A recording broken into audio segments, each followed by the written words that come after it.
ಈ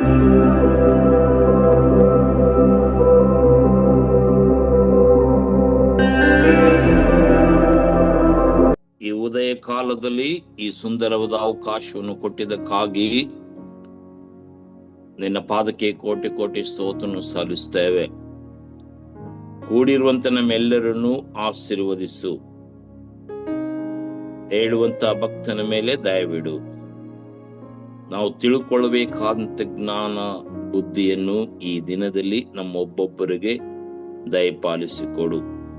ಈ ಸಮಯದಲ್ಲಿ ಬರುವಂತ ಎಲ್ಲಾ ಸೈತನನ ಶೋಧನೆಗಳಿಂದ ದೂರ ಮಾಡು. ನಮ್ಮೆಲ್ಲರನ್ನು ಪವಿತ್ರತೆಯಲ್ಲಿ ತುಂಬಿಸುತ್ತೆ ಎಂಬುದಾಗಿ ಯೇಸುವಿನ ಮುದ್ದಾದ ನಾಮದಲ್ಲಿ ಬೇಡುತ್ತೇವೆ ಸ್ವಾಮಿ. ಆಮೇನ್. ದೇವರ ಪರಿಶುದ್ಧ ನಾಮಕ್ಕೆ ಸ್ತೋತ್ರ ಸಲ್ಲಿಸ್ತೇನೆ. ಈ ವರ್ಷದ 97ನೇ ದಿನಕ್ಕಾಗಿ ದೇವರು ಈ ದಿನದಲ್ಲಿ ನಮ್ಮೆಲ್ಲರನ್ನು ಆಯ್ಕೆ ಮಾಡಿಕೊಂಡು ಜೀವಿತರ ಪಟ್ಟಿಯಲ್ಲಿ ಇಟ್ಟಿರುವುದಕ್ಕಾಗಿ ದೇವರಿಗೆ ಕೃತಜ್ಞತೆಯನ್ನು ಸಲ್ಲಿಸುವನಾಗಿದ್ದೇನೆ. ಮತ್ತು ಈ ಸಮಯದಲ್ಲಿ ದೇವರ ವಾಕ್ಯವನ್ನು ಹೇಳಲು ಅನುಮತಿ ನೀಡಿದಂತ ಎಲ್ಲಾ ಸಂಸ್ಥೆಯ ಅಧಿಕಾರಿಗಳಿಗೂ, ಜೊತೆ ಸೇವಕರಿಗೂ, ಹಿರಿಯರಿಗೂ, ವಿಶ್ವಾಸಿಗಳಿಗೂ ಪ್ರಭೇಸುವಿನ ನಾಮದಲ್ಲಿ ವಂದನೆಗಳನ್ನ ಸಲ್ಲಿಸುತ್ತೇನೆ. ಈ ಜ್ಞಾನೋಕ್ತಿಗಳ ಪುಸ್ತಕ ನನಗೆ ಇವತ್ತು ನೇಮಿಸಲ್ಪಟ್ಟಂತ ಈ ದಿನದ ಒಂದು ವಾಕ್ಯ ಭಾಗವು ಜ್ಞಾನೋಕ್ತಿಗಳು 11ನೇ ಅಧ್ಯಾಯ ವಚನ 16ರಿಂದ 24ನೇ ವಚನದವರೆಗೂ ಕೊಡಲ್ಪಟ್ಟಿದೆ. ಜ್ಞಾನೋಕ್ತಿಗಳು ಈ ಪುಸ್ತಕವನ್ನ ನಮ್ಮೆಲ್ಲರಿಗೂ ಗೊತ್ತಿರುವ ಹಾಗೆ ದಾವೀದನ ಮಗನಾದಂತ ಸಲ್ಮೋನನು ಈ ಜ್ಞಾನೋಕ್ತಿಗಳ ಪುಸ್ತಕವನ್ನ ಮತ್ತು ಪ್ರಸಂಗಿ, ಪರಮಗೀತ, ಈ ಒಂದು 3 ಪುಸ್ತಕಗಳನ್ನ ಅವರು ಬರೆದಿದ್ದರೆಂಬುದಾಗಿ ನಮ್ಮೆಲ್ಲರಿಗೂ ಗೊತ್ತು. ಆದರೆ ದೇವರ ಮೆಚ್ಚುಗೆಗೆ ಅನುಸಾರವಾಗಿ ಆತನು ದೇವರನ್ನು ಜ್ಞಾನ ಕೇಳಿಕೊಂಡಾಗ, ಅದು 1ನೇ ಅರಸುಗಳ ಪುಸ್ತಕ 3ನೇ ಅಧ್ಯಾಯದಲ್ಲಿ ಬರುತ್ತದೆ. ಅವನು ಪ್ರಾರ್ಥಿಸುತ್ತಿರುವಾಗ, ಅಂದ್ರೆ ಸಲ್ಮೋನನು ಪ್ರಾರ್ಥಿಸುತ್ತಿರುವಾಗ, ನಿನಗೆ ಯಾವ ವರ ಬೇಕು ಕೇಳಿಕೋ, ನಾನು ನಿನಗೆ ಕೊಡುತ್ತೇನೆ ಎಂಬುದಾಗಿ ದೇವರು ವಾಗ್ದಾನ ಮಾಡಿದಾಗ ಆತನು ಹೇಳ್ತಾನೆ, ದೇವರೇ, ಈ ಚಿಕ್ಕ ವಯಸ್ಸಿನಲ್ಲಿ ತಂದೆ ತಾಯಿಗಳನ್ನು ಕೊಟ್ಟಿದೆ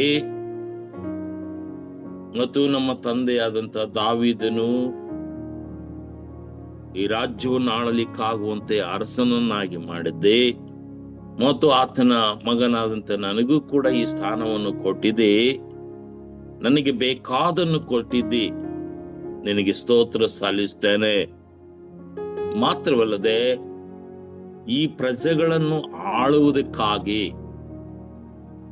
ಪ್ರಜೆಗಳನ್ನು ಯಾವ ರೀತಿಯಲ್ಲಿ ನಡೆಸಬೇಕೆಂಬುದಾಗಿ ನನಗೆ ಜ್ಞಾನ ಇರುವುದಿಲ್ಲ. ದೇವರೇ, ನನಗೆ ಜ್ಞಾನವನ್ನು ದಯಪಾಲಿಸಿಕೊಡು ಎಂಬುದಾಗಿ ಸಲ್ಮೋನನ ಒಂದು ಪ್ರಾರ್ಥನೆಗೆ ದೇವರು ಮೆಚ್ಚಿಕೊಳ್ಳುವವನಾಗಿದ್ದಾನೆಂಬುದಾಗಿ ನಾವು ಸತ್ಯವೇದದಲ್ಲಿ ನೋಡುವವರಾಗಿದ್ದೇವೆ. ಪ್ರಿಯ ದೇವರ ಮಕ್ಕಳೇ, ಅಂತ ಜ್ಞಾನ, ಅಂತ ತಿಳುವಳಿಕೆ ಇದ್ದಂತ ಸಲ್ಮೋನನು ಈ 3 ಪುಸ್ತಕಗಳನ್ನ ಬರೆಯುವಂಥದ್ದನ್ನ ನಾವು ನೋಡುತ್ತೇವೆ. ಈ ಜ್ಞಾನೋಕ್ತಿಗಳ ಪುಸ್ತಕ 31 ಅಧ್ಯಾಯವಿರುತ್ತದೆ. ಈ 31 ಅಧ್ಯಾಯವು ಆಯಾ ತಿಂಗಳಿಗೆ, ಆಯಾ ದಿನಕ್ಕೆ ನೇಮಕವಾದಂತ ಒಂದು ಅಧ್ಯಾಯವನ್ನು ಓದಬೇಕೆಂಬುದಾಗಿ ಹಿರಿಯರು ಅವತ್ತಿನಿಂದಲೂ ಇವತ್ತಿನವರೆಗೂ ನಮಗೆ ಹೇಳುತ್ತಾ ಬರ್ತಾ ಇದ್ದಾರೆ. ಪ್ರಿಯ ದೇವರ ಮಕ್ಕಳೇ, ಇವತ್ತು ನಮಗೆ ಕೊಡಲ್ಪಟ್ಟಂತ ದೇವರ ವಾಕ್ಯವು ಜ್ಞಾನೋಕ್ತಿಗಳ ಪುಸ್ತಕ 11ನೇ ಅಧ್ಯಾಯ 16ರಿಂದ 25ನೇ ವಚನದವರೆಗೂ ಕೊಡಲ್ಪಟ್ಟಿರುತ್ತದೆ. ಅದರಲ್ಲಿ ಮುಖ್ಯವಾಗಿ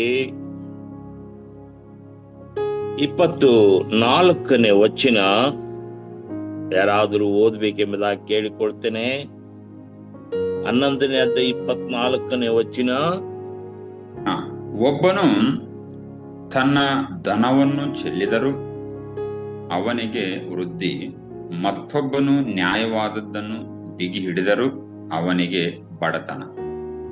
ನೋಡ್ರಿ, ದೇವರ ವಾಕ್ಯದಲ್ಲಿ ಒಬ್ಬನು ಧನವನ್ನು ಚೆಲ್ಲಿದರೂ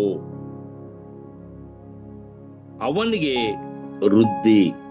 ಅವನು ಇವತ್ತಿನ ಮುಖ್ಯ ಅಂಶ, ನಮ್ಮ ತಲೆಬರಹ ಒಂದು ಟಾಪಿಕ್ ಏನಪ್ಪಾ ಅಂತ ಹೇಳಿದ್ರೆ ಉದಾರತೆ.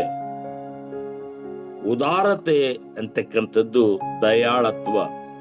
ಅಥವಾ ದಾವೀದನು ಪ್ರಾರ್ಥನೆ ಮಾಡುವಾಗ ಇನ್ನೂ ಒಂದು ನಿಷ್ಕಳಂಕತೆ ಎಂಬುದಾಗಿ ಹೇಳ್ತಾನೆ. ಉದಾರತೆ ಅನ್ನುವಂಥದ್ದು ನಿಷ್ಕಳಂಕ, ಯಾವ ಒಂದು ಭೇದ ಭಾವಗಳು ಇರುವುದಿಲ್ಲ.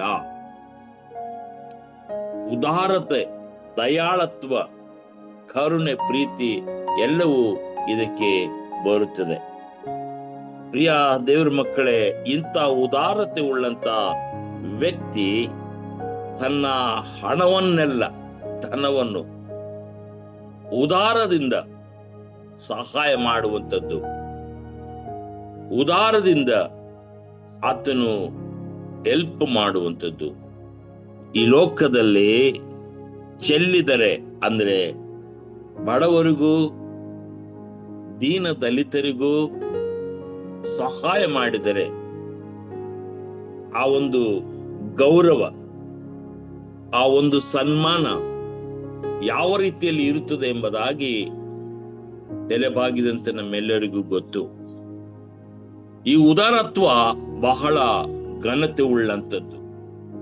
ಉದಾರತ್ವ ಬಹಳ ಶ್ರೇಷ್ಠತೆಯನ್ನ ಹೊಂದಿರುತ್ತದೆ ಎಂಬುದಾಗಿ ನಾವು ಸತ್ಯವೇದದಲ್ಲಿ ನಾವು ನೋಡುತ್ತೇವೆ. ಈ ಉದಾರತ್ವದಲ್ಲಿ ದಯೆ, ಕರುಣೆ, ಪ್ರೀತಿ, ವಿಶ್ವಾಸಗಳಿರುತ್ತದೆ. ಈ ಉದಾರತ್ವ ಯಾರಿಗೆ ಸಹಾಯ ಮಾಡಬೇಕು? ಈ ಉದಾರತ್ವ ಯಾರ ಮತದಲ್ಲಿ ಇರ್ಬೇಕಂತ ಹೇಳಿದ್ರೆ ದೀನರು, ಬಡವರ, ದಲಿತರು, ನಮಗೆ ಸಹಾಯ ಮಾಡುವಂತವರ ಮಧ್ಯದಲ್ಲಿ, ಸಹಾಯ ಮಾಡದೆ ಇರ್ತಕ್ಕಂಥವರ ಮಧ್ಯದಲ್ಲಿ ಇರಬೇಕು ಎಂಬುದಾಗಿ ಸತ್ಯವೇದವು ನಮ್ಮೆಲ್ಲರಿಗೂ ಎಚ್ಚರ ಕೊಡುತ್ತದೆ. ಈ ಉದಾರತೆ, ಈ ಒಂದು ಸರಳತೆ, ಈ ಒಂದು ದಯೆ, ಈ ಒಂದು ಕರುಣೆ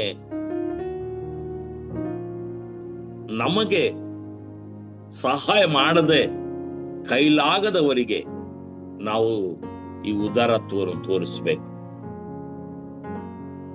ಇದ್ದಂಥವರಿಗೆ ಅಲ್ಲ, ಶ್ರೀಮಂತರಿಗೆ ಅಲ್ಲ, ಎಲ್ಲವನ್ನು ತಿಳಿದಂಥವರಿಗೆ ಅಲ್ಲ. ಯೇಸು ಸ್ವಾಮಿ ಒಂದು ಮಾತು ಹೇಳ್ತೇನೆ, ನಾನು ಪಾಪಿಗಳಿಗಾಗಿ ಬಂದಿದ್ದೇನೆ ಮತ್ತು ರೋಗಿಗಳಿಗಾಗಿ ಬಂದಿದ್ದೇನೆ. ಪಾಪಿಗಳಿಗೆ ಮತ್ತು ಕೆಟ್ಟು ಹೋಗಿರುವಂತ ಜನರನ್ನ ಹುಡುಕಿ ರಕ್ಷಿಸುವುದಕ್ಕೆ ಬಂದಿದ್ದೇನೆ. ಇದು ಉದಾರತೆಯ ಒಂದು ಸ್ವಭಾವ, ಉದಾರತೆಯ ವ್ಯಕ್ತಿತ್ವ. ಪ್ರಿಯ ಕ್ರೈಸ್ತ ಕುಟುಂಬ, ನಮ್ಮಲ್ಲಿ ಈ ಒಂದು ಕಾರ್ಯವಿದೆಯಾ ಎಂಬುದಾಗಿ ನಮ್ಮನ್ನು ನಾವೇ ಒಂದು ಆಲೋಚಿಸುವಂತ ಮತ್ತು ನಮ್ಮಲ್ಲಿ ನಾವೇ ಜ್ಞಾನ ತಿಳ್ಕೊಳ್ಳುವಂತೆ ದೇವರು ನಮ್ಮನ್ನು ಈ ದಿನದ ಜ್ಞಾನಕ್ಕೆ ನಡೆಸಲಿ. ದೇವರೇ, ನನ್ನಲ್ಲಿ ಈ ಉದಾರತ್ವ ಇದೆಯಾ? ದೇವರ ವಾಕ್ಯದಲ್ಲಿ ನಾವು ನೋಡುತ್ತೇವೆ, ಈ ಉದಾರತೆ ಇಲ್ಲಲಾರದಂಥವರು, ಉದಾರತೆಯಲ್ಲಿ ಪಾಲ್ಗೊಳ್ಳದೆ ಇರುವಂತವರು ಯಾರಪ್ಪ ಅಂತ ಹೇಳಿದ್ರೆ ಅವರು ಬಲಾತ್ಕಾರಿಗಳು. 16ನೇ ವಚನದಲ್ಲಿ ನಾವು ನೋಡುತ್ತೇವೆ, ದಯಾಳುವಾದ ಹೆಂಗಸು ಮಾನವನ್ನು ಪಡೆಯುವಳು, ಬಲಾತ್ಕಾರಿಗಳು ಧನವನ್ನು ಮಾತ್ರ ಅರ್ಜಿಸುವರು ಎಂಬುದಾಗಿ. ಪರೋಪಕಾರವು ತನಗೂ ಉಪಕಾರ, ಕ್ರೂರನು ತನ್ನ ಶರೀರವನ್ನು ಹಿಂಸಿಸುವನು ಎಂಬುದಾಗಿ. ಈ ಉದಾರತೆ ಇಲ್ಲದವರು, ಈ ದೀನತೆ ಇಲ್ಲದವರು ಕ್ರೂರಿಗಳಾಗಿರ್ತಾರೆ. ಈ ಜ್ಞಾನಯುಕ್ತಗಳ ಪುಸ್ತಕ ಉತ್ತರ ಪ್ರತ್ಯುತ್ತರ, ಉತ್ತರಕ್ಕೂ ಮತ್ತು ಪ್ರತ್ಯುತ್ತರ ಕೊಡುತ್ತದೆ. ಇದನ್ನ ನಾವು ಧ್ಯಾನ ಮಾಡುವಾಗ ಉತ್ತರ ಹೇಳಿದ್ರೆ ಪ್ರತ್ಯುತ್ತರ ನೀಡುತ್ತದೆ. ಪ್ರಶ್ನೆ ಮಾಡುವಂಥದ್ದಲ್ಲ, ಉತ್ತರಕ್ಕೆ ಪ್ರತ್ಯುತ್ತರ. ನಮ್ಮನ್ನು ಇಲ್ಲಿ ನಾವು ನೋಡ್ತೇವೆ ದೇವರ ವಾಕ್ಯದಲ್ಲಿ, ಅದು ನಮ್ಮನ್ನು ಗೌರವಕ್ಕಾಗಿ ನಡೆಸುತ್ತದೆ. ಈ ಉದಾರತೆ ಇರತಕ್ಕಂಥ ವ್ಯಕ್ತಿಯನ್ನ ಗೌರವಕ್ಕೆ ನಡೆಸುತ್ತದೆ, ಮಾನವೀಯತೆಗೆ ನಡೆಸುತ್ತದೆ, ಒಳ್ಳೆ ತಿಳುವಳಿಕೆಗೆ ನಡೆಸುತ್ತದೆ. ಆ ಉದಾರತ್ವ ಇರ್ತಕ್ಕಂಥ ವ್ಯಕ್ತಿಗಳಿಗೆ, ಉದಾರತೆ ಇರ್ತಕ್ಕಂಥ ವ್ಯಕ್ತಿಗಳಿಗೆ ಅವರು ಗೌರವವನ್ನು ಹೊಂದುತ್ತಾರೆ ಅಥವಾ ಸನ್ಮಾನವನ್ನು ಹೊಂದುತ್ತಾರೆ ಎಂಬುದಾಗಿ ಇವತ್ತಿನ ಮುಖ್ಯ ಪಾಠ. ಉದಾರತೆ ನಮ್ಮಲ್ಲಿ ಇಲ್ಲದೆ ಹೋದ್ರೆ, ಈ ಉದಾರತೆ ಅನ್ನುವಂಥದ್ದು, ಈ ದಯಾಳತ್ವವಂಥದ್ದು, ಈ ಕನಿಕರ ಅನ್ನುವಂಥದ್ದು, ಈ ಪ್ರೀತಿ ಇಲ್ಲ ಅಂತದ್ದು ನಾವು ಇಲ್ಲದೆ ಹೋದ್ರೆ ನಾವು ಕ್ರೂರತನವನ್ನ ಅನುಭವಿಸುತ್ತೇವೆ. ದೇವರ ವಾಕ್ಯದಲ್ಲಿ ನಾವು ನೋಡುತ್ತೇವೆ, ಆ ಕ್ರೂರತನ ಯಾವ ರೀತಿಯಲ್ಲಿ ಇರುತ್ತದೆ ಅಂತ ಹೇಳಿದ್ರೆ, ಆ ಕ್ರೂರತನ ಯಾವ ರೀತಿಯಲ್ಲಿ ನಮಗೆ ಕಾರ್ಯ ಮಾಡುತ್ತದೆ ಎಂಬುದಾಗಿ 22ನೇ ವಚನದಲ್ಲಿ ನಮಗೆ ಹೇಳುತ್ತದೆ. 22ನೇ ವಚನ ಓದಿ ಏನ್ ಹೇಳ್ತದೆ? 22. ಹೌದು, 11:22. ಹಂದಿಯ ಮೂತಿಗೆ ಚಿನ್ನದ ಮೂಗುತಿಯು ಹೇಗೋ ಅವಿವೇಕಳಿಗೆ ಸೌಂದರ್ಯವು ಹಾಗೆ. ನೋಡ್ರಿ, ಆ ಉದಾರತೆ ಇಲ್ಲದಂತವರು ಹಂದಿಗೆ ಸಮಾನ ಎಂಬುದಾಗಿ ದೇವರ ವಾಕ್ಯದಲ್ಲಿ ನಾವು ಧ್ಯಾನ ಮಾಡುವಾಗ, ಅದು ಎಷ್ಟೇ ಸೌಂದರ್ಯವಿದ್ರು, ಅದಕ್ಕೆ ಎಷ್ಟೇ ಒಂದು ಇದ್ರೂ ಕೂಡ ಆ ಉದಾರತನವನ್ನು ಇಲ್ಲದೆ ಹೋದ್ರೆ, ಆ ಸೌಂದರ್ಯವು ಇಲ್ಲದೆ ಹೋದ್ರೆ ಅದು ಹೊಲಸುತನಕ್ಕೆ ಅದು ನಡೆಸುತ್ತದೆ, ಕೆಟ್ಟ ಮಾರ್ಗಕ್ಕೆ ನಮ್ಮನ್ನು ನಡೆಸುತ್ತದೆ ಅಂತ ನಾವು ಇವತ್ತಿನ ದಿನದಲ್ಲಿ ತಿಳ್ಕೊಳ್ಬೇಕು. ಉದಾರತ್ವ, ದಯಾಳತ್ವ, ಆ ಪ್ರೀತಿ ಇಲ್ಲಲಾರದಂತ ವ್ಯಕ್ತಿಗಳು ಹಂದಿಯ ಮೂತಿಗೆ ಚಿನ್ನದ ಮೂಗುತಿಯು ಹೇಗೋ ಅವಿವೇಕಿಗಳಿಗೆ ಸೌಂದರ್ಯವು ಹಾಗೆ. ಅದಕ್ಕೆ ಎಷ್ಟು ರೀತಿಯಲ್ಲಿ ಅದೆಷ್ಟು ಸೌಂದರ್ಯ ಮಾಡಿದ್ರ ಕಾಲಕ್ಕೂ, ಪ್ರಿಯ ದೇವ್ರ ಮಕ್ಕಳೇ, ಈ ಒಂದು ದಿನದಲ್ಲಿ ನಮ್ಮ ಉದಾರತೆ, ನಾವು ಆ ಹಂದಿಗೆ ನಾವು ಎಷ್ಟು ಉದಾರತ್ವವನ್ನು ಕೊಟ್ಟರ ಕಾಲಕ್ಕೂ ಅದು ತನ್ನ ಚಾಳಿಯನ್ನ ತಾನು ಬಿಡಲ್ಲ ಎಂಬುದಾಗಿ ನಾವು ನೋಡುತ್ತೇವೆ. ಪ್ರಿಯ ದೇವ್ರ ಮಕ್ಕಳೇ, ಈ ದಿನದಲ್ಲಿ ನಾವೆಲ್ಲರೂ ಆ ಉದಾರತೆಯನ್ನ ಪಡ್ಕೊಳ್ಬೇಕೆಂಬುದಾಗಿಯೇ ಇವತ್ತಿನ ಮುಖ್ಯ ಪಾಠ, ಇವತ್ತಿನ ಮುಖ್ಯ ಒಂದು ಶಕ್ತಿ, ಪುನರುತ್ಥಾನದ ಶಕ್ತಿಯನ್ನ ಹೊಂದುವಂತ ರೀತಿಯಲ್ಲಿ ಆ ಉದಾರತೆಯ ಶಕ್ತಿಯನ್ನ ಹೊಂದಬೇಕು ಮತ್ತು ಸರಳವಾದ ಮಾರ್ಗದಲ್ಲಿ ಹೋಗಬೇಕೆಂಬುದಾಗಿಯೇ ಇವತ್ತಿನ ಮುಖ್ಯ ಪಾಠವಾಗಿರುತ್ತದೆ. ಇವತ್ತಿನ ಮುಖ್ಯ ಶಕ್ತಿ ಏನಪ್ಪಾ? ಇವತ್ತು ನಮ್ಮ ಕಲ್ವರಿ ಚಾಪಲ್ ಟ್ರಸ್ಟಿನಲ್ಲಿ ನಾವು ನೋಡುವಾಗ ಎಷ್ಟೋ ಕಷ್ಟಗಳಿಂದ, ಎಷ್ಟೋ ಬಾಧೆಗಳಿಂದ ಇಂಥ ಸುಂದರವಾದಂತ ಪುಸ್ತಕವನ್ನ ಸಿದ್ಧತೆ ಮಾಡಿ ಇವತ್ತಿನ ಧ್ಯಾನಕ್ಕೆ, ಇವತ್ತಿನ ಜ್ಞಾನಕ್ಕೆ ಏನು ನಮ್ಗೆ ಜ್ಞಾನ ಕೊಡುತ್ತದೆ. ಕಳೆದ 3 ದಿನಗಳಿಂದ ಜ್ಞಾನೋಕ್ತಿಗಳ ಪುಸ್ತಕವನ್ನ ನಾವು ಧ್ಯಾನ ಮಾಡುವವರಾಗಿದ್ದೇವೆ. ಇವತ್ತು ನಮಗೆ ಉದಾರತನವನ್ನು ಕಲಿಸಿಕೊಡುತ್ತದೆ, ದಯಾಳತನವನ್ನು ಕಲಿಸಿಕೊಡುತ್ತದೆ, ಕನಿಕರವನ್ನು ಕಲಿಸಿಕೊಡುತ್ತದೆ. ಇವತ್ತು ನಾವು ಈ ಲೋಕಕ್ಕೆ, ಪ್ರಪಂಚಕ್ಕೆ ಕಾಲಿಡುವಾಗ ನಮ್ಮಲ್ಲಿ ದಯಾಳತ್ವ ಇದೆಯಾ ಅಥವಾ ಉದಾರತನವಿದೆಯಾ ಎಂಬುದಾಗಿ ನಮ್ಮನ್ನು ಪರೀಕ್ಷೆ ಮಾಡಿಕೊಂಡು ನಾವು ಈ ಲೋಕದಲ್ಲಿ ಕಾಲಿಡಬೇಕು. ಅಂತ ಜ್ಞಾನವನ್ನು ದೇವರೇ ನಮಗೆ ದಯಪಾಲಿಸಿಕೊಡು ಎಂಬುದಾಗಿ ಇವತ್ತು ನಾವು ಈ ದಿನದಲ್ಲಿ ಕಲಿತುಕೊಳ್ಳುವಂತ ಮುಖ್ಯ ಪಾಠವಾಗಿದೆ. ಈ ಉದಾರತನವನ್ನ ನಮ್ಮೆಲ್ಲರಿಗೂ ದೇವರೇ ದಯಪಾಲಿಸಿಕೊಡು ಎಂಬುದಾಗಿ ದೇವರ ವಾಕ್ಯದಲ್ಲಿ ನಾವು ನೋಡುತ್ತೇವೆ.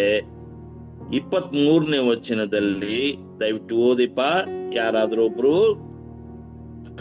23ನೇ ವಚನ. ಸಜ್ಜನರ ಆಶೆಯು ಮಂಗಳಾಸ್ಪದ, ದುರ್ಜನರ ನಿರೀಕ್ಷೆಯು ರೋಷಾಸ್ಪದ. ನೋಡ್ರಿ, ಒಳ್ಳೆಯವರಿಗೆ ಆ ಉದಾರತೆ ಇರ್ತಕ್ಕಂಥ ವ್ಯಕ್ತಿಗಳಿಗೆ ಯಾವ ಸನ್ಮಾನ ಇದೆ, ಯಾವ ಗೌರವ ಇದೆ ಎಂಬುದಾಗಿ ಆ ಒಂದು ಭಾಗದಲ್ಲಿ ನಾವು ನೋಡುತ್ತೇವೆ. ಆ ಉದಾರತೆ ಇರ್ತಕ್ಕಂಥ ಜನಗಳಿಗೆ ರೋಷ ಬರುತ್ತದೆ, ಕೋಪ ಬರುತ್ತದೆ. ಆ ಒಂದು ಸರಳತೆ ಇಲ್ಲಲಾರದಂತವರಿಗೆ ರೋಷ ಹೆಚ್ಚಾಗುತ್ತದೆ ಎಂಬುದಾಗಿ ದೇವರ ವಾಕ್ಯದಲ್ಲಿ ನಾವು ನೋಡ್ತೇವೆ. ಅಂದ್ರೆ ರೋಷ ಅಂದ್ರೆ ಕೋಪ ಹೆಚ್ಚಾಗುತ್ತದೆ. ಆ ದಯಾಳತ್ವ, ಆ ಉದಾರತೆ ಇಲ್ಲಲಾರದಂತ ವ್ಯಕ್ತಿಯಲ್ಲಿ ಹೆಚ್ಚಾಗಿ ಕೋಪ ಇರುತ್ತದೆ. ಅವರು ದುರ್ಜನರಾಗಿರುತ್ತಾರೆ ಎಂಬುದಾಗಿ ದೇವರ ವಾಕ್ಯದಲ್ಲಿ ನಮಗೆ ನೋಡುತ್ತೇವೆ. 25ನೇ ವಚನ. ಹಲೋ, 25ನೇ ವಚನ ಓದಿ. ಉದಾರಿಯು ಪುಷ್ಟನಾಗುವನು, ನೀರು ಆಯಿಸುವವನಿಗೆ ನೀರು ಸಿಕ್ಕುವುದು. ಉದಾರತನವು ಯಾರಲ್ಲಿ ಇರುತ್ತದೋ ಅವನು ಪುಷ್ಟಿ, ಅವನಿಗೆ ಯಾವ ಕಾಯಿಲೆ ಇರಲ್ಲ ಅಂತ ಅರ್ಥ. ಅವನಿಗೆ ಶಕ್ತಿ, ಪುಷ್ಟಿ ಅಂತ ಹೇಳಿದ್ರೆ ಆ ಉದಾರತನವನ್ನು ಹೊಂದಿದಂತ ವ್ಯಕ್ತಿಗೆ ಫಲ ಬರುತ್ತದಂತ. ಉದಾರತನದಲ್ಲಿ ಇರ್ತಕ್ಕಂಥ ವ್ಯಕ್ತಿಗೆ ಸಂತೋಷ, ನೆಮ್ಮದಿ ಸಿಗುತ್ತದಂತೆ. ಪುಷ್ಟಿ ಅಪ್ರೋತ್ಸಾಹವನ್ನ ನೀಡುವಂತದ್ದಾಗಿರುತ್ತದೆ. ಉದಾರತನದಲ್ಲಿ ಇರ್ತಕ್ಕಂಥ ವ್ಯಕ್ತಿಯು ಪುಷ್ಟನಾಗುವನು ಅಥವಾ ವೃದ್ಧಿಯಾಗುವನು. ಈ ಉದಾರತನದಲ್ಲಿ ನೀರು ಕೂಡ ಅದು ಉಪಯೋಗವಾಗುತ್ತದೆ ಎಂಬುದಾಗಿ ವಾಕ್ಯದಲ್ಲಿ ನಾವು ನೋಡುವವರಾಗಿದ್ದೇವೆ. ಪ್ರಿಯ ದೈವ ಮಗುವೆ, ಸಮಯ ಮೀರುತ್ತಾ ಇದೆ. ನಾವು ತಿಳ್ಕೊಳ್ಳುವಂತ ಮುಖ್ಯ ಪಾಠ ಏನಂತ ಹೇಳಿದ್ರೆ, ದೇವರೇ ಆ ಸಲ್ಮೋನನು ಯಾವ ರೀತಿಯಲ್ಲಿ ಜ್ಞಾನ ಕೇಳಿಕೊಂಡನೋ ಇವತ್ತು ನನಗೂ ಕೂಡ ಉದಾರತನದ ಜ್ಞಾನವನ್ನು ನಮಗೆ ದಯಪಾಲಿಸಿಕೊಡು. ಸರಳತೆಯ ಮಾರ್ಗವನ್ನ ನಮ್ಮೆಲ್ಲರಿಗೂ ದಯಪಾಲಿಸಿಕೊಡು ಎಂಬುದಾಗಿ ನಾವು ಇವತ್ತಿನ ದಿನದಲ್ಲಿ ಆ ದೇವರ ಮುಂದೆ ನಾವು ಆ ಜ್ಞಾನವನ್ನ, ಉದಾರತೆಯ ಜ್ಞಾನವನ್ನ ದಯಪಾಲಿಸಿಕೊಡು ಎಂಬುದಾಗಿ ನಾವು ಕೇಳಿಕೊಳ್ಳಬೇಕು. ಮತ್ತು ಸುವಾರ್ತಿಕರ ಆ ಜೀವನ ಚರಿತ್ರೆಯಲ್ಲಿ ಬಹಳ ಮುಖ್ಯವಾದಂತ ನಮ್ಮೆಲ್ಲರಿಗೂ ಗೊತ್ತಿರುವಂತ ವ್ಯಕ್ತಿ ಫರ್ನಾಂಡಿಸ್ ಕಿಟ್ಟಿಲ್ ಅಂತ ಹೇಳಿಬಿಟ್ಟು, ಇವರು ಜರ್ಮನಿ ದೇಶದವರು. ಇವರು ಜರ್ಮನಿಯಲ್ಲಿ ಹುಟ್ಟಿ ಜರ್ಮನಿ ದೇಶದವರು. ಅವರು ಬಾಷೆಲ್ ಮಿಷನ್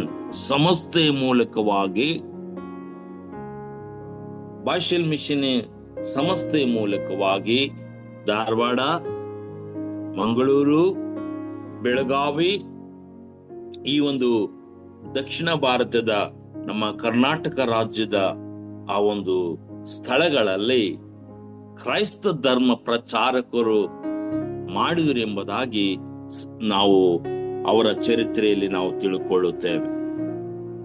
ಅವರು ಜರ್ಮನ್ ದೇಶದವರಾಗಿದ್ದರೂ ಕೂಡ ಕನ್ನಡವನ್ನ ಹೆಚ್ಚಾಗಿ ಭಾಷೆಯನ್ನು ಕಲಿತು ಭಾಷಾಂತರ ಅವರು ಕನ್ನಡವನ್ನ ಪ್ರೀತಿ ಮಾಡಿ ಹಳೆಗನ್ನಡ ಮತ್ತು ಹೊಸಗನ್ನಡ ಇವೆರಡನ್ನು ಅವರು ಕಲಿತು ಅವರ ಜೀವನದಲ್ಲಿ ಇಂಗ್ಲಿಷು ಮತ್ತು ಕನ್ನಡ ನಿಘಂಟು ಡಿಕ್ಷನರಿಯನ್ನ ಬರೆದಂತ ವ್ಯಕ್ತಿ ಇವರಾಗಿದ್ದಾರೆ.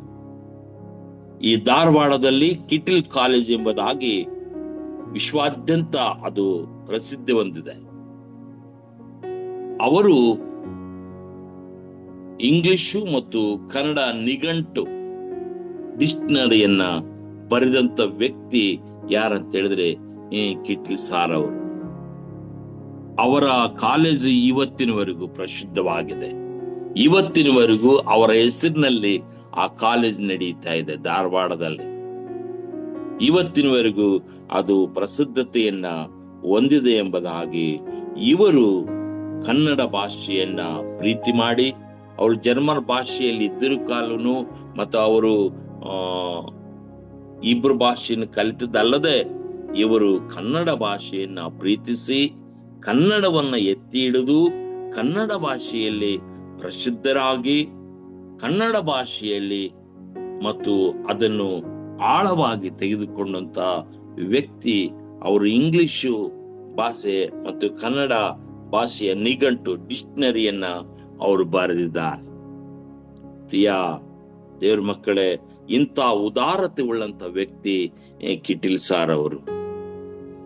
ಅವರು ಕನ್ನಡವನ್ನ ಪ್ರೀತಿಸಿ ಕರ್ನಾಟಕದಲ್ಲಿ ಆ ಒಂದು ಉತ್ತರ ಸಭಾ ಪ್ರಾಂತದ ಒಂದು ಏರಿಯಾದಲ್ಲಿ ಅವರು ಕನ್ನಡವನ್ನು ಪ್ರೀತಿಸಿ ಕನ್ನಡದ ಜನರಿಗೆ ಅವರು ಹೆಚ್ಚಿನ ಪ್ರೋತ್ಸಾಹವನ್ನು ಕೊಟ್ಟು ಕನ್ನಡ ಭಾಷೆಯನ್ನು ಕಲಿತು ಕನ್ನಡ ಭಾಷೆಯಲ್ಲಿ ಎಲ್ಲಾ ಒಂದು ಉದಾರತನವನ್ನ ಕೊಟ್ಟಿರುವಂತ ವ್ಯಕ್ತಿ ಅಂತ ಹೇಳಿದ್ರೆ ಕಿಟಿಲ್ ಸಾರ್ ಅವರು. ಕಿಟಿಲ್ ಸಾರ್ ಅವರು ಕ್ರಿಸ್ತನ ಧರ್ಮ ಪ್ರಚಾರವನ್ನು ಮಾಡಿ ಅನೇಕ ಆತ್ಮಗಳನ್ನು ಗೆದ್ದು ಇವತ್ತಿನವರೆಗೂ ಅವರು ಉದಾರತನವನ್ನ ಅವರ ಒಂದು ಶಕ್ತಿಯನ್ನ ನಾವು ಆ ಒಂದು ಏರಿಯಾಗಳಲ್ಲಿ ನೋಡೋರಾಗಿದ್ದೇವೆ. ಇವತ್ತು ಕೂಡ ಎಲ್ಲೇ ಇರತಕ್ಕಂಥ ವ್ಯಕ್ತಿ, ಎಲ್ಲೋ ಜೀವಿಸಿದಂತ ವ್ಯಕ್ತಿ ಕರ್ನಾಟಕ ರಾಜ್ಯಕ್ಕೆ ಬಂದು ಕನ್ನಡವನ್ನು ಕಲಿತು ದಕ್ಷಿಣ ಭಾರತದಲ್ಲಿ ಅವರ ಸೇವೆಯನ್ನ ಅವರು ಸೇವೆ ಮಾಡಿ ಅಂತ ಉದಾರತನವನ್ನ ಹೊಂದಿದಂತ ಸುವಾರ್ತಿಕರು ಕಿಟಿಲ್ ಸಾವೆಯವರು. ಅಂತ ವ್ಯಕ್ತಿಗಳು ಎಲ್ಲೋ ಇದ್ದಂತ ಬಂದಂತ ವ್ಯಕ್ತಿಗಳು ತಮ್ಮ ಭಾಷೆಯನ್ನು ಮರೆತು ಇಲ್ಲಿರ್ತಕ್ಕಂಥ ಭಾಷೆಯನ್ನು ಕಲಿತು ಮತ್ತು ಅದನ್ನು ಪ್ರಸಿದ್ಧಪಡಿಸಿ ಅದಕ್ಕೆ ಬೇಕಾದಂತ ಎಲ್ಲ ಉಜ್ಜೀವನವನ್ನು ಕೊಟ್ಟು ನಡೆಸಿದಂತ ವ್ಯಕ್ತಿ ಅಂತ ಹೇಳಿದ್ರೆ ಇಂಥ ಉದಾರತನದಲ್ಲಿರ್ತಕ್ಕಂಥ ವ್ಯಕ್ತಿ ಕಿಟಿಲ್ ಸಾಹೇಬರು. ಅದೇ ರೀತಿಯಲ್ಲಿ ನಾವು ಕೂಡ ನಮ್ಮ ಸ್ಥಳಗಳಲ್ಲಿ ನಮ್ಮ ಜೀವಿತದಲ್ಲಿ ಉದಾರತನವನ್ನ ದೇವರು ದಯಪಾಲಿಸಿಕೊಡ್ಲಿಕ್ಕಾಗುವಂತೆ ಈ ಉದಯ ಕಾಲದಲ್ಲಿ ನಮ್ಮನ್ನು ನಮ್ಮ ಜೀವಿತವನ್ನ ದೇವರಿಗೆ ಒಪ್ಪಿಸಿಕೊಡುವಣ. ನಮ್ಮಲ್ಲಿ ಆ ಸರಳ ಮಾರ್ಗ, ದಯಾಳತ್ವದ ಮಾರ್ಗ ಅಥವಾ ಉದಾರತನದ ಮಾರ್ಗವನ್ನ ದೇವರು ನಮ್ಮೆಲ್ಲರಿಗೂ ದಯಪಾಲಿಸಿಕೊಡ್ಲಿಕ್ಕಾಗುವಂತೆ ಈ ಪುನರುತ್ಥಾನದ ಶಕ್ತಿಯನ್ನ ನಾವೆಲ್ಲರೂ ಹೊಂದಲಿಕ್ಕಾಗುವಂತೆ ದೇವರು ತಾನೇ ಈ ಒಂದು ಬೆಳಗಿನ ಜಾವದಲ್ಲಿ ನಮ್ಮೆಲ್ಲರನ್ನು ಆಶೀರ್ವಾದ ಮಾಡಲಿ. ಪ್ರಾರ್ಥನೆ ಮಾಡುವಣ. ಪರಮ ಪವಿತ್ರನಾದಂತ ತಂದೆಯಾದ ದೇವರೇ, ಲೋಕರಕ್ಷಕನಾದಂತ ಸ್ವಾಮಿ, ಈ ಉದಯ ಕಾಲದಲ್ಲಿ ಜ್ಞಾನೋಕ್ತಿಗಳ ಪುಸ್ತಕ 11ನೇ ಅಧ್ಯಾಯ ನಾವು ಧ್ಯಾನ ಮಾಡಲಿಕ್ಕಾಗುವಂತೆ ನಮ್ಮೆಲ್ಲರನ್ನು ಆತ್ಮಭರಿತರಾಗಿ ಉದಾರತನದಲ್ಲಿ ಇಂದು ನಮ್ಮನ್ನು ನಡೆಸಿ ಅದು ಸನ್ಮಾರ್ಗಕ್ಕೆ ಒಂದು ಒಳ್ಳೆಯ ಸೂಚನೆಯಾಗಿದೆ. ಆ ಉದಾರತನದಲ್ಲಿ ನಾವು ಈ ಲೋಕದಲ್ಲಿ ನಿನ್ನ ಮಕ್ಕಳಾಗಿ ಉದಾರತನದಲ್ಲಿ ಜೀವಿಸುವಂತೆ ಸಹಾಯ ಮಾಡಿ.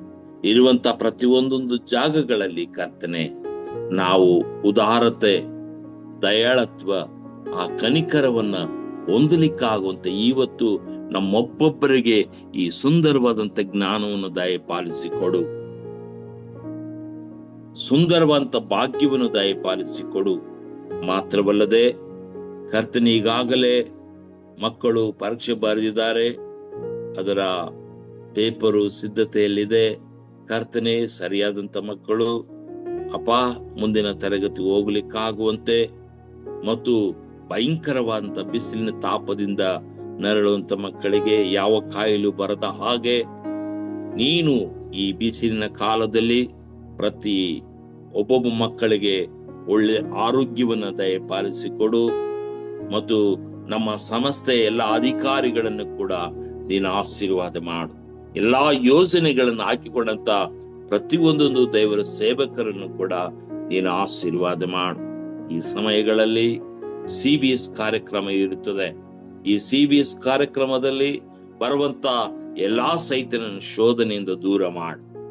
ನಿನ್ನ ಪವಿತ್ರತೆಯಲ್ಲಿ ಅಪ್ಪ ಮಕ್ಕಳ ಮಧ್ಯದಲ್ಲಿ ಸೇವೆ ಮಾಡಲು ಆಸೆ ಉಳ್ಳಂತ ಪ್ರತಿಯೊಂದೊಂದು ದೇವರ ಸೇವಕರಿಗೆ ಯಾವುದೇ ಸೈತನ ಅಡೆತಡೆಗಳು ಬರದ ಹಾಗೆ ದೇವರೇ ಉದಾರತನದಲ್ಲಿ ಪ್ರತಿಯೊಬ್ಬೊಬ್ಬರನ್ನ ಬಲಪಡಿಸು, ಉದ್ಧರಿಸ, ಆಧರಿಸು ಎಂಬುದಾಗಿ ಯೇಸುವಿನ ಒಂದೇ ನಾಮದಲ್ಲಿ ಬೇಡಿ ಬಂದಿದ್ದೇವೆ ಸ್ವಾಮಿ. ಆಮೇನ್. ಆಮೆನ್.